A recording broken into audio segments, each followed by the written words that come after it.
आचार्य जी, मैं राजस्थान के सीकर में रहता हूँ, लेकिन इस साल पिछले 2 महीने से लगातार बारिश का ही मौसम चल रहा है और बारिश रुकने का नाम ही नहीं ले रही है। आपकी ये जो एयरप्लेन्स हैं ये आसमान से पट पट गिरेंगे ऐसे जैसे पत्थर गिर रहे हो आसमान से। आधे 1 घंटे तक वो हवाई जहाज टर्बुलेंस के कारण 50-100 फीट ऐसे ऐसे ऐसे ऐसे झूमता रहा। सब कुछ भीतर का खुल खाल गया। ऊपर जो केबिन लगेज रखा था वो बिखर रहा है, उड़ रहा है, लोग उड़ रहे हैं। हम समझ ही नहीं पा रहे क्लाइमेट चेंज का मतलब क्या है। आपको सड़क पे छोड़ दिया जाए साहब, और तापमान है 55 डिग्री दिल्ली में। आप कितनी देर तक जिंदा रहोगे? कितने दिन तक नहीं कह रहा हूँ, कितनी देर तक जिंदा रहोगे ये बताओ। कितनी देर तक जिंदा रहोगे? और भारत में तो जितने भी हुए उनमें से एक का भी पॉजिटिव इम्पैक्ट भारत कुछ कर ही नहीं रहा है। भारत को कुछ नहीं करना है। हम विश्व गुरु हैं, हमें विकास चाहिए। अभी आचार्य जी, यूएस प्रेसिडेंशियल इलेक्शन की भी बात चल रही है, तो उसमें भी आया है कि जैसे डोनाल्ड ट्रंप जी जो खड़े हो रहे हैं वहाँ पर। डोनाल्ड ट्रंप कह रहे हैं कि कोल माइनिंग जो रुकी हुई थी और जो कोल ऊर्जा थी मैं उसको वापस लेके आऊंगा। I will raise coal from the dead. और जो हवस के सौदागर हैं वो इन्हीं 2 तरीकों पर उंगली उठाते हैं और आपको समझने नहीं देना चाहते कि तुम्हारी जीडीपी की अंधी हवस और तुम्हारे बच्चा पैदा करने की हवस, इन्होंने ही जीवन को बर्बाद कर दिया।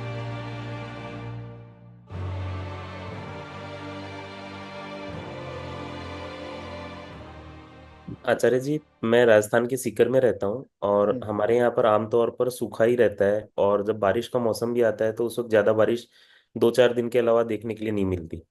लेकिन इस साल पिछले 2 महीने से लगातार बारिश का ही मौसम चल रहा है और बारिश रुकने का नाम ही नहीं ले रही है।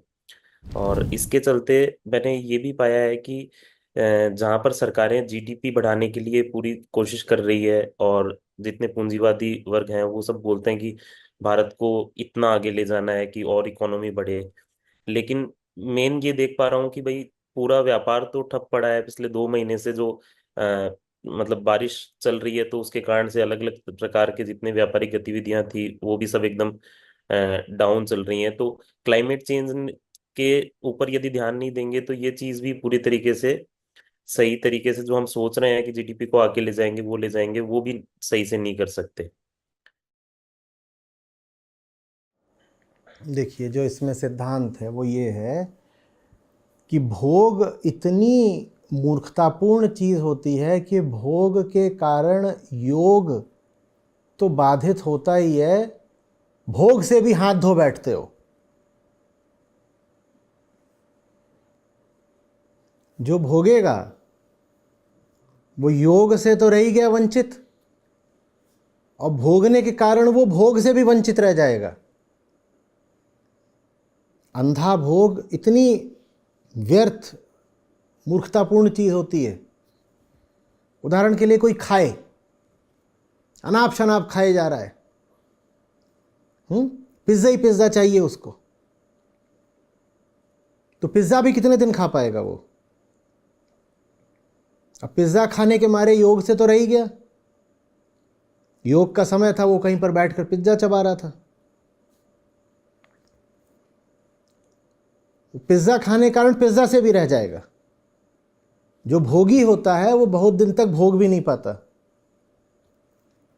जितना भोगा होता है उसके 10 गुने दाम चुकाता है भोग के ही। समझ में आ रही बात? कंजम्पशन, जीडीपी, मनी, डेवलपमेंट, इनकी हवस का अंजाम है क्लाइमेट चेंज।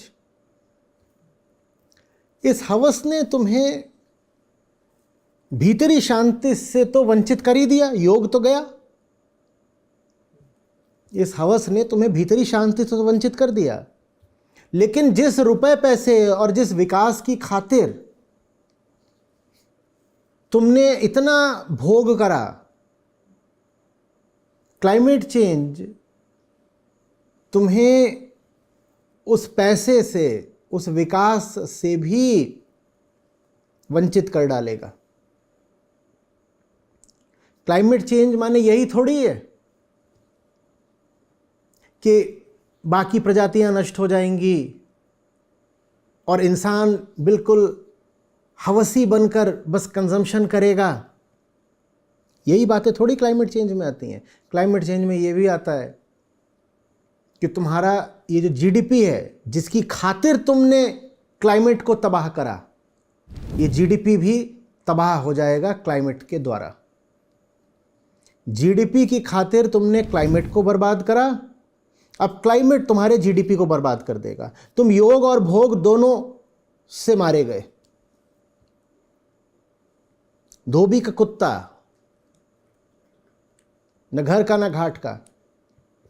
तुम्हें लगा जीडीपी बढ़ा लो, जीडीपी बढ़ा लो, बड़ी खुशी आएगी, हम विकसित देश कहलाएंगे। और जीडीपी बढ़ाने की प्रक्रिया में, होड़ में, हवस में तुमने क्लाइमेट की आफत अपने सर बुला ली, और ये क्लाइमेट अब तुम्हारे जीडीपी को भी खा जाएगा। आप थोड़ा सा इंटरनेट पर सर्च करिएगा कि भारत के और दुनिया के जीडीपी पर अभी ही क्लाइमेट चेंज कितने बिलियन, कितने ट्रिलियन डॉलर का असर डालने लग गया है। करिएगा, और अभी कितना कर रहा है, और 2030 में कितना करेगा, और 2040 में कितना करेगा, सब आंकड़े उपलब्ध हैं। ये कितनी विडंबना की बात है कि जिस जीडीपी के लिए हमने पूरी पृथ्वी, पूरी प्रकृति का नाश कर दिया, वो जीडीपी भी हमें नहीं मिलेगा। आइदर और भी नहीं हुआ है, ऐसा भी नहीं हुआ है कि तुमको संसार मिल गया और तुम राम से वंचित रह गए, ये भी नहीं हुआ है। हुआ ये है कि न माया मिली न राम।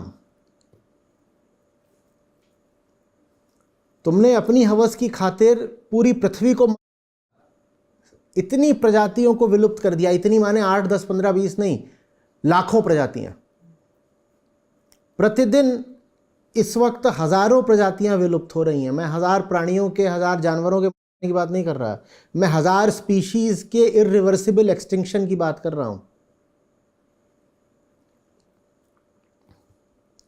प्रतिदिन तुमने हजारों प्रजातियों को विलुप्त कर दिया अपनी हवस की खातिर, और फिर तुमने पाया कि जो हश्र उन प्रजातियों का हुआ वही तुम्हारा भी हो रहा है। कि जिस रुपए, पैसे, प्रॉस्पेरिटी, जीडीपी की खातिर तुमने क्लाइमेट में आग लगा दी, वो आग तुम्हारे रुपए, पैसे, प्रॉस्पेरिटी को भी खा गई। बहुत सारा जो इस वक्त क्लाइमेट डिस्कोर्स है, जो डिस्कशन है क्लाइमेट चेंज पर, वो इसी बात को लेकर के है, the economic effects of climate change. जानते हैं होने क्या वाला है? सुनिए, जब इकोनॉमिक इफेक्ट्स की बात आती है,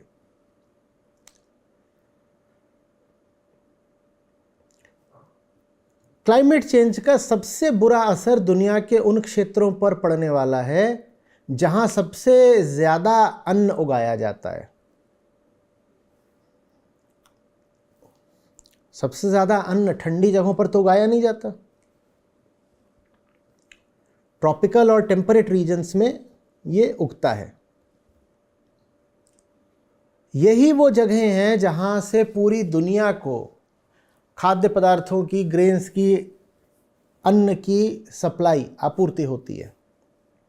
और यही वो जगहें हैं जहां दुनिया की सबसे गरीब आबादी बसती है। और यही वो जगहें हैं जिन पर समुद्र तल के बढ़ने का सबसे बुरा असर पड़ेगा। और यही वो जगहें हैं जहां पर लोग अशिक्षित भी हैं। तो होने क्या जा रहा है? होने ये जा रहा है कि जहां पर दुनिया का सबसे ज्यादा फूड प्रोडक्शन होता है, उन्हीं जगहों पर क्लाइमेट चेंज का सबसे बुरा असर पड़ेगा। तुम्हारे फूड प्रोडक्शन जबरदस्त तरीके से गिरेगा, अभी ही गिर रहा है। भारत में पिछले साल जो फूड आइटम्स के दाम महंगे हुए, उसमें खुद भारत सरकार कह रही है कि क्लाइमेट चेंज का बड़ा रोल है। तो जिन जगहों पर फूड प्रोडक्शन होता है, उन जगहों पर क्लाइमेट चेंज का सबसे बुरा असर पड़ेगा, फूड प्रोडक्शन गिरेगा। जिस एरिया में फूड प्रोडक्शन होता है उसमें से काफ़ी बड़ा एरिया पानी के नीचे आ जाएगा क्योंकि सी लेवल राइज करेगा। तो पर यूनिट लैंड जो प्रोडक्शन होता था फूड का वो मारा गया, ठीक है, क्योंकि वेदर कंडीशन चेंज होंगी तो जो क्रॉप उगती थी वो कैसे उग जाएगी भाई।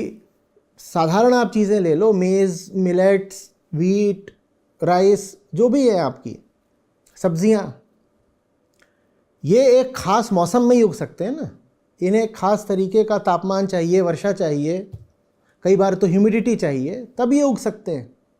हवाएं भी चाहिए, जैसी बहुत ज़ोर की अगर हवा हो गई तो बहुत सारे फल हैं उदाहरण के लिए और सब्जियां हैं जो हो ही नहीं पाएंगे। आंधियां आ रही हैं तो नहीं हो पाएगा। बेमौसम जो बारिश हो जाती है उसका फसलों पे क्या असर पड़ता है ये आप किसानों से पूछिए, उन्हें पता है। तो जो ये मौसम के बिगड़ने का कार्यक्रम चलेगा, इससे फसलों पर बड़ा ज़बरदस्त कुप्रभाव पड़ेगा। जो ज़मीन की उत्पादकता है वो एकदम कम होने वाली है, और जो कुल ज़मीन उपलब्ध है ये फसल उगाने के लिए वो भी कम होने वाली, क्योंकि बहुत सारी ज़मीन पानी के नीचे आ जाएगी। और यही वो जगह है जहां दुनिया में सबसे ज़्यादा घनी आबादी बसती है। जनसंख्या घनत्व तो इन्हीं क्षेत्रों में सबसे ज़्यादा है। बिल्कुल, जिसको आप ग्लोबल नॉर्थ बोलते हो, वहाँ घनी आबादी तो बसती नहीं। दुनिया की सबसे ज़्यादा आबादी कहाँ बसती है? Between the tropics. और यहीं पर क्लाइमेट चेंज का सबसे भीषण असर होना है। यहीं पे अन्न उगाया जाता है, यहीं पे गरीब बसते हैं। नतीजा क्या होगा? ज़बरदस्त तरीके का माइग्रेशन। ये पूरी आबादियाँ गरीबी और भुखमरी के मारे दूसरे देशों की तरफ पलायन करेंगी। 1000 या लाख लोग नहीं, सिर्फ करोड़ नहीं, 10 करोड़ लोग विवश होने वाले हैं बहुत जल्दी अपनी जगह छोड़ करके दूसरी जगहों की ओर, और शायद दूसरे देशों की ओर पलायन करने को। दूसरे देश उनको शरण देने को तैयार हो, ज़रूरी नहीं है। सीरियन रिफ्यूजी यूरोप में गए, कितना बड़ा मसला बना। रोहिंग्या शरणार्थियों का आप मसला जानते ही हैं कितना बड़ा है। ये 10 करोड़ लोगों को शरण कौन देने वाला है? कोई नहीं। लेकिन ये घुसेंगे क्योंकि इनके पास तो अब ज़मीन ही नहीं है। ज़मीन तो पानी के नीचे चली गई, तो कहाँ रहें? तो दूसरी तरफ को भागेंगे। और इनके पास खाने को अन्न नहीं है तो भागेंगे। फिर राष्ट्रों के बीच होंगे युद्ध। क्लाइमेट चेंज बहुत बड़ा कारण बनेगा अगले विश्व युद्ध का। देश ही मिट गया, देश की बहुत बड़ी ज़मीन तो समुद्र खा गया, तो देश ही नहीं बचा। तो क्या करेगा फिर? वो कहेगा दूसरे की ज़मीन हड़पूंगा और क्या करूंगा। और वो कोई ना कोई तर्क निकालेगा। वो कहेगा देखो मेरी ज़मीन खोई है क्लाइमेट चेंज की वजह से, और क्लाइमेट चेंज के जिम्मेदार तुम हो, तो मैं तुम्हारी ज़मीन ले लूंगा। और आप अच्छे से जानते हो कि जब वॉर होता है तो जीडीपी का क्या होता है। आप बहुत अच्छे से जानते हो। आपसे कहा जाए कि 1940 और 45 के बीच में साहब यूरोप का जीडीपी ग्रोथ रेट बताइए, तो आप हंसने लग जाओगे, बोलोगे वॉर के समय कोई जीडीपी ग्रोथ रेट होता है? सारी इकोनॉमी फिर वॉर एफर्ट्स में झोंक दी जाती है। उस समय जीडीपी का क्या है? कुछ नहीं। आपसे कहा जाए 1965 और 1971 में भारत का जीडीपी देखिएगा, उन 2 सालों में जीडीपी ग्रोथ रेट कितना है, तो आपको समझ में आएगा कि जब वॉर चल रहा होता है तो जीडीपी ऐसे गिरता है। कौन सा प्रोडक्शन? उस समय बस एक इंडस्ट्री होती है जो मुनाफा कमाती है, Wars industry, weapons industry, ammunitions, और जो कुछ भी सैनिकों के और युद्ध के काम आ रहा होता है वो बस मुनाफा कमाता है, बाकी कुछ नहीं मुनाफा कमाता, सब बर्बाद हो जाता है। पूरे के पूरे शहर खलाक हो जाते हैं, ऐसी बॉम्बिंग हो रही है। कौन सा जीडीपी? वॉर चल रहा है, आप क्या रेगुलर ऑफिस जाओगे काम करने? वॉर चल रहा है कि आपको इंटरनेट मिलता रहेगा काम करने के लिए? वॉर चल रहा है, किसान जाकर के क्या फसलों पे काम करेगा, खेतों में? तो ये हमें भयानक सज़ा मिलने वाली है कि जिस प्रॉस्पेरिटी और पैसे के लिए हमने पूरी पृथ्वी बर्बाद कर दी, हमसे वो प्रॉस्पेरिटी भी छिनने वाली है। The economic effects of climate change are back breaking. हमसे तो छोटा मोटा रिसेशन नहीं झेला जाता, रिसेशन भी छोड़ो, स्लो डाउन नहीं झेला जाता हमसे।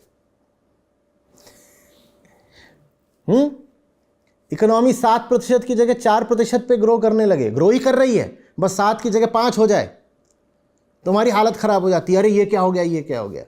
कितनी इंडस्ट्रीज हैं जो कोलैप्स करने लग जाती हैं। हाँ, क्लाइमेट चेंज इतना ही नहीं करेगा कि वो 7% का 5% कर देगा,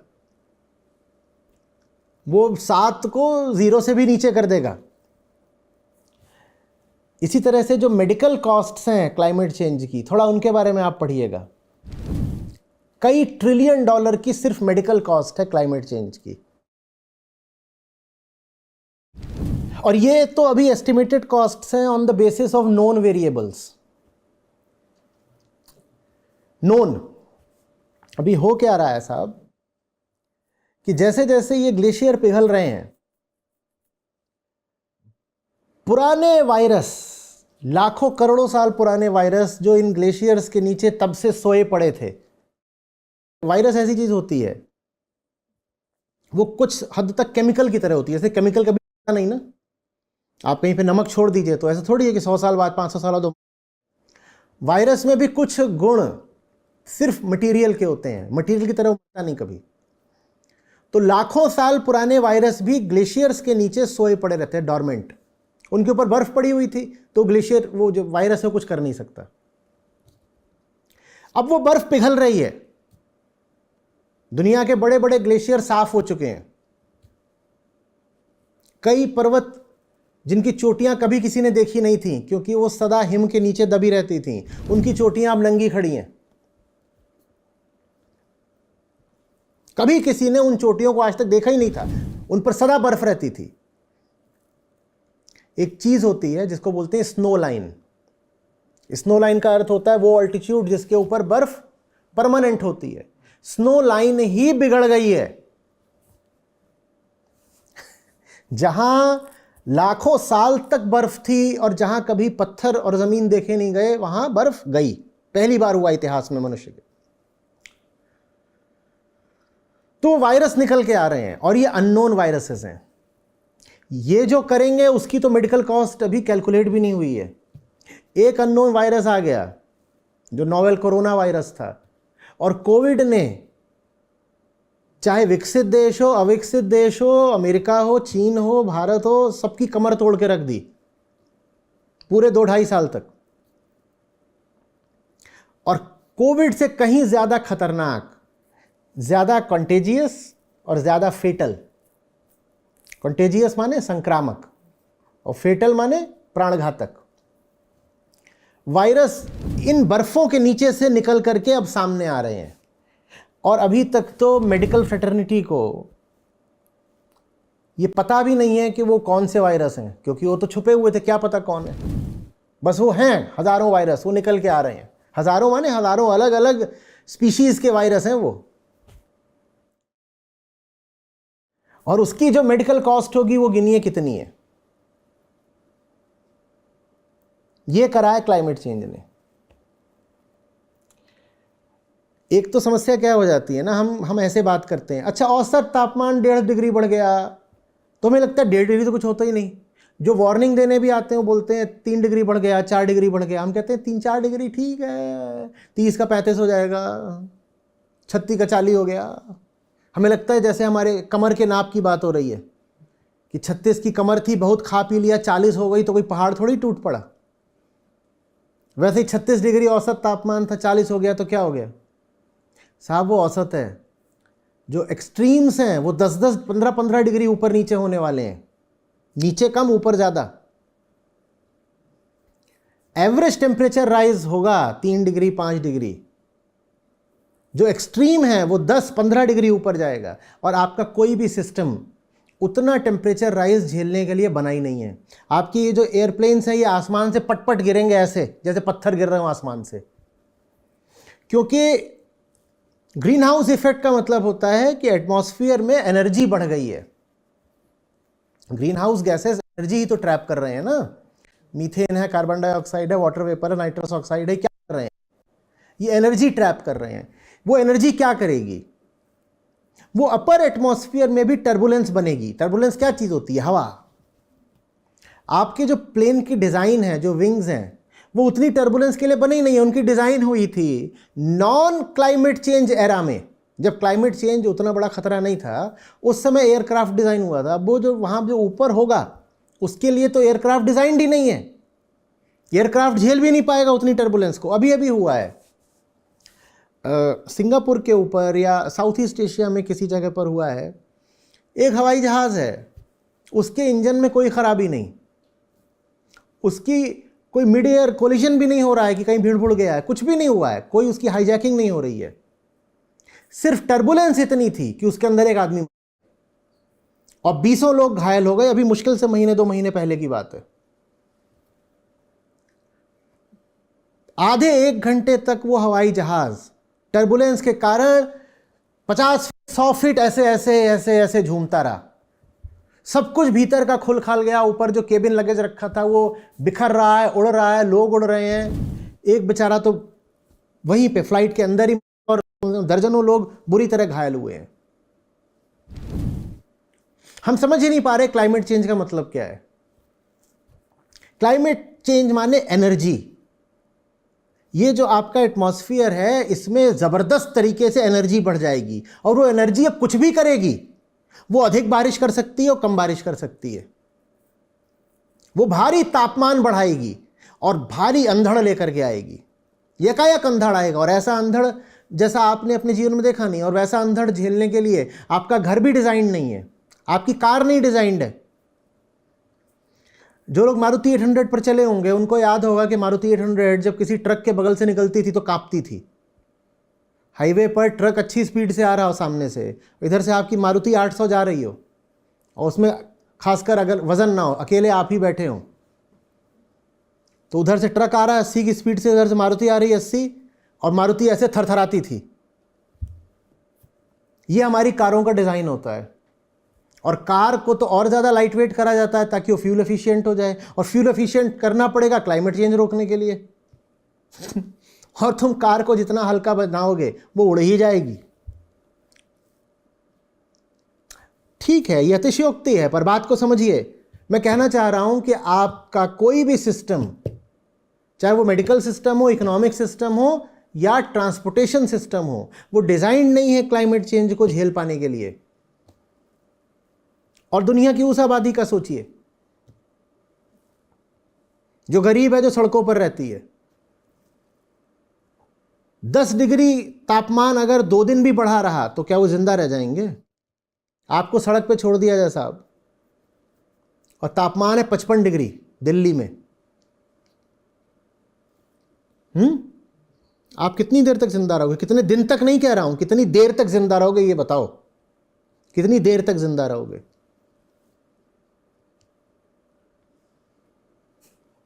और फीडबैक साइकिल शुरू हो चुके हैं, जो सबसे खतरनाक बात है। फीडबैक साइकिल क्या होता है? फीडबैक साइकिल 1.5-2 डिग्री पर ट्रिगर हो जा रहे हैं। फीडबैक साइकिल ऐसा होता है कि बर्फ है, बर्फ किस रंग की होती है? सफेद रंग की होती है। तो बर्फ पर अगर सनलाइट पड़ रही थी तो बर्फ उसको रिफ्लेक्ट करती है, इसीलिए तो सफेद दिखती है, क्योंकि उस पर लाइट पड़ी, उसने लाइट वापस भेज दी। तो बर्फ लाइट को एब्जॉर्ब नहीं करती। जब बर्फ लाइट को एब्जॉर्ब नहीं करती तो बर्फ का टेम्परेचर नहीं बढ़ता। लेकिन अब बर्फ पिघल रही है क्लाइमेट चेंज की वजह से, तो बर्फ के नीचे की जो चट्टान है वो एक्सपोज हो रही है। जब वो चट्टान एक्सपोज होगी तो चट्टान तो काले रंग की है, वो चट्टान एक्सपोज होकर के सनलाइट एब्जॉर्ब करेगी। जब वो एब्जॉर्ब करेगी तो चट्टान का टेम्परेचर बढ़ेगा, तो बर्फ और पिघलेगी, बर्फ और पिघलेगी तो और चट्टान एक्सपोज होगी, और चट्टान एक्सपोज होगी तो टेम्परेचर और बढ़ेगा, तो बर्फ और पिघलेगी। ये फीडबैक साइकिल कहलाता है। तो एक बार शुरू हो गया, रोका नहीं जा सकता। और 1.5 डिग्री 2 डिग्री पर ये फीडबैक साइकिल शुरू हो चुके हैं, शायद अब रोके भी नहीं जा सकते। अब ये मनुष्यता के संपूर्ण विकास के साथ ही रुकेगा। ये सब संपूर्ण विकास बोल दिया, विनाश बोला? विकास बोल दिया, बहुत बढ़िया बोल दिया, क्योंकि हमारे लिए विकास माने ही विनाश है।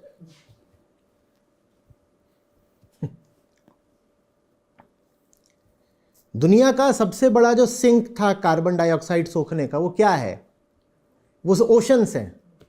और ओशन जब कार्बन डाइऑक्साइड सोखता है तो उससे क्या बनेगा? उससे कार्बोनिक एसिड बनेगा। ओशंस हमारे एसिडिक होते जा रहे हैं, और दुनिया की 80% स्पीशीज ओशन में रहती हैं। हम उनसे कह रहे हैं तेजाब में जियो। हम उनसे कह रहे हैं एसिड में जियो, क्योंकि कार्बन डाइऑक्साइड ओशन सोख रहा है। ओशन के साथ समस्या बस ये थोड़ी है कि ओशन लेवल राइज कर रहा है, ओशंस आर बिकमिंग एसिडिक।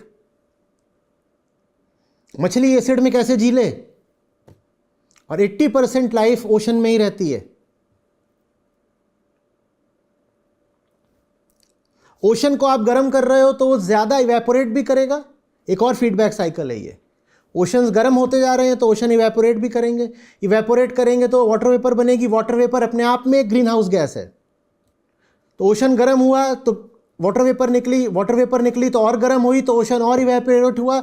अब ये एक साइकिल निकल पड़ा, ये फीडबैक साइकिल है, एक और फीडबैक साइकिल है। ओशन एब्जॉर्ब करते हैं कार्बन डाइऑक्साइड, और जमीन पर सरफेस पर कौन सी चीज कार्बन डाइऑक्साइड एब्जॉर्ब करती है? ट्रीज, पेड़।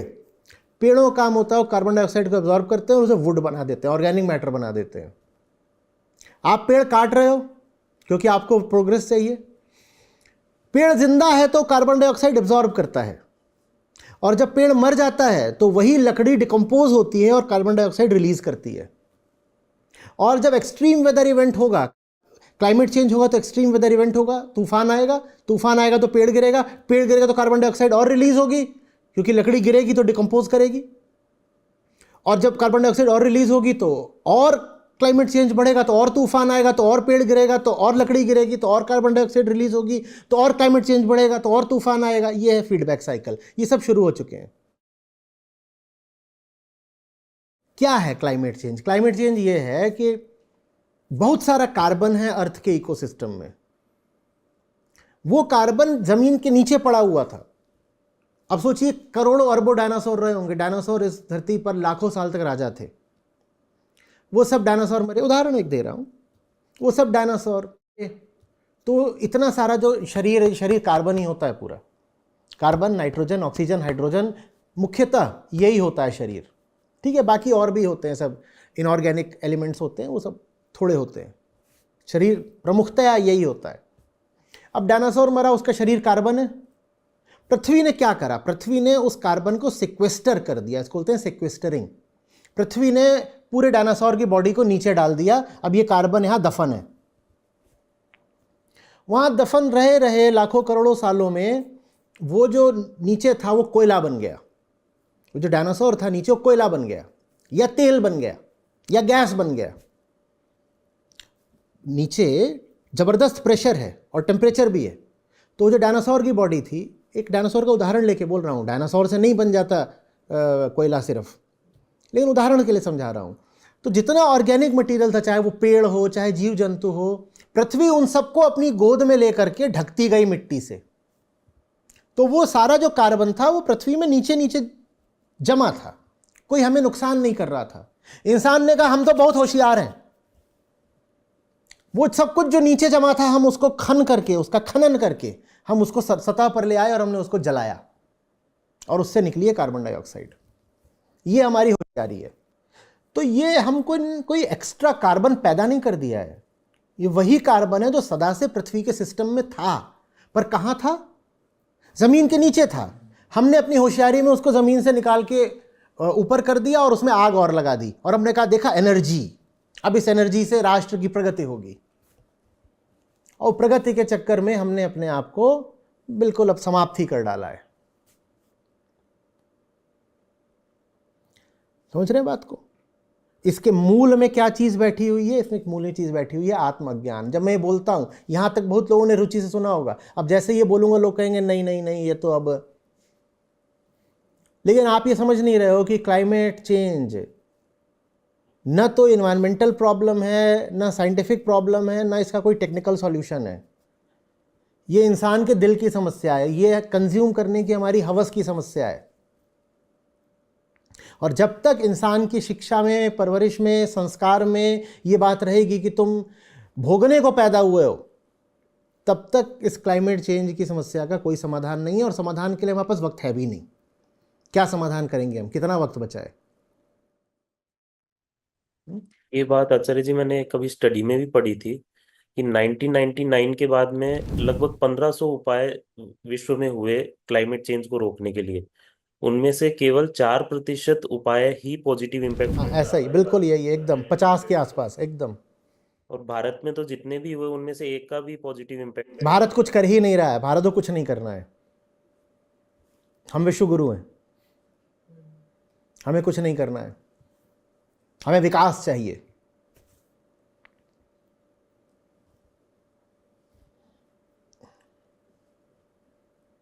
अभी आचार्य जी यूएस प्रेसिडेंशियल इलेक्शन की भी बात चल रही है, तो उसमें भी आया है कि जैसे डोनाल्ड ट्रम्प जी जो खड़े हो रहे हैं वहां डोनाल्ड पर। ट्रम्प कह रहे हैं कि कोल माइनिंग जो रुकी हुई थी और जो कोल ऊर्जा थी, मैं उसको वापस लेके आऊंगा। I will raise coal from the dead.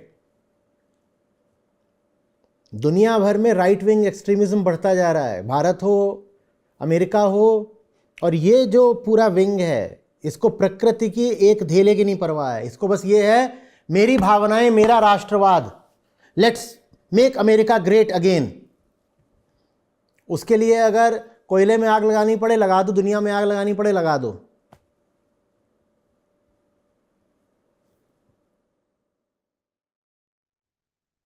इसकी आचार्य जी एक रिपोर्ट भी आई थी कि एक कार्बन ब्रीफ करके यूके स्थित एक संस्थान है, उन्होंने बताया था कि इस साल की शुरुआत में नवंबर के राष्ट्रपति चुनाव में यदि डोनाल्ड ट्रंप की जीत हो जाती है तो 2030 तक अमेरिकी उत्सर्जन में 4 अरब टन की अतिरिक्त वृद्धि हो सकती है, और इससे 900 अरब डॉलर का से अधिक का वैश्विक जलवायु नुकसान होगा। ये जब भी ऐसे बोला करें ना, तो इसको हमेशा प्रतिशत के तौर पे बताया करें। नहीं तो लोगों के लिए आप बोले 9 लाख टन कार्बन डाइऑक्साइड, आप बोले 9 करोड़ टन कार्बन डाइऑक्साइड, लोगों के लिए सब एक बराबर होता है। तो जब भी कभी आप क्लाइमेट अवेयरनेस का काम करें तो परसेंटेज के तौर पे बताएं, नहीं तो ये फिगर्स मीनिंगलेस हो जाते हैं। उदाहरण के लिए 280 ppm था 1850 में, प्री इंडस्ट्रियल लेवल में कार्बन डाइऑक्साइड का कंसंट्रेशन।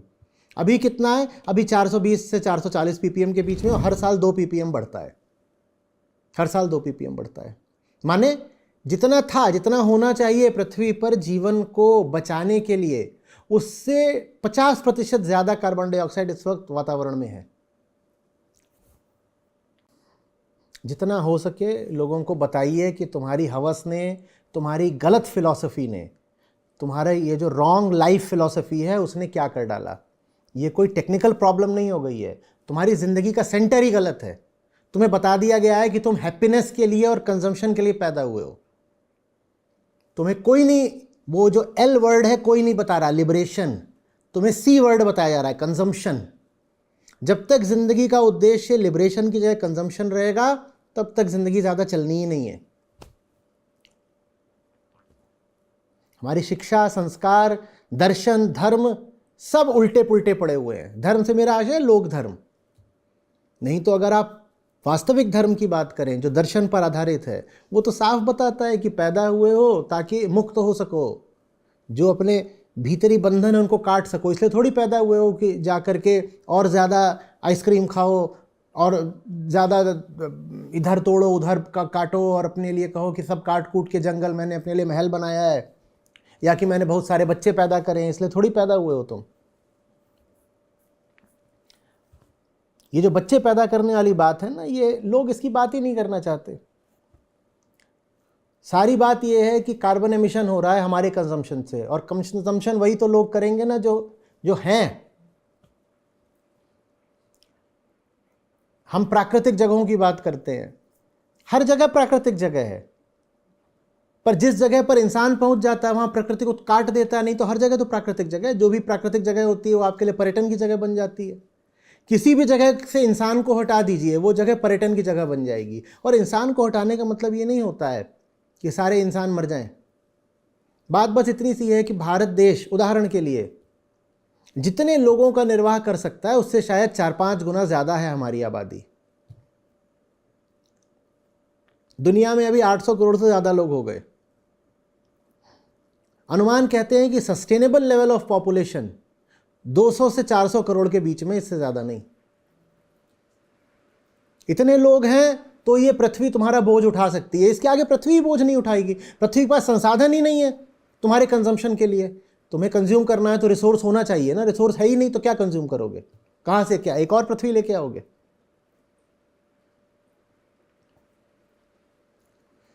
डीग्रोथ और डीपॉपुलेशन, इसके अलावा कोई तरीका नहीं है। और जो हवस के सौदागर हैं वो इन्हीं 2 तरीकों पर उंगली उठाते हैं और आपको समझने नहीं देना चाहते कि तुम्हारी जीडीपी की अंधी हवस और तुम्हारे बच्चा पैदा करने की हवस, इन्होंने ही जीवन को बर्बाद कर दिया।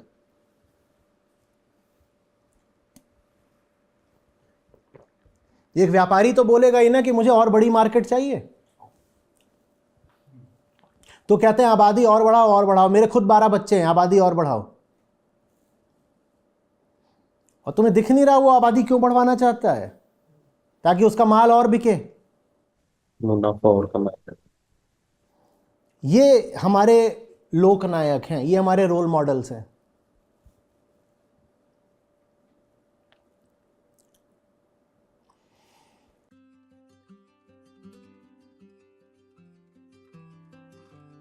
नमस्ते, मेरा नाम चिन्मयी है। मैं उड़ीसा से हूँ, लेकिन अभी मैं कोलकाता में रह रही हूँ। तो मैं एक लाइफ साइंस की स्टूडेंट हूँ।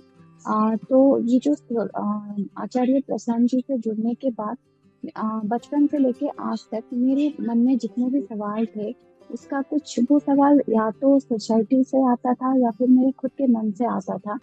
लेकिन उसके प्रश्न का जो भी उत्तर होता था, तो उसको लेके मैं बहुत ज़्यादा कंफ्यूज रहती थी कि या तो वो उत्तर सही है या फिर कुछ और है, क्या सही है क्या गलत है। लेकिन जब से मैंने आचार्य जी को सुनना स्टार्ट किया है, तो धीरे धीरे सारी चीज़ों का मुझे आंसर मिलता जा रहा है। और कुछ चीज़ों का जो है, जो मैं सोचती थी कि हाँ ये सही है, तो उसका कैसे बेहतर से बेहतर बन सकते हैं या फिर बेहतर से बेहतर जवाब मुझे मिल रहा है धीरे धीरे करके।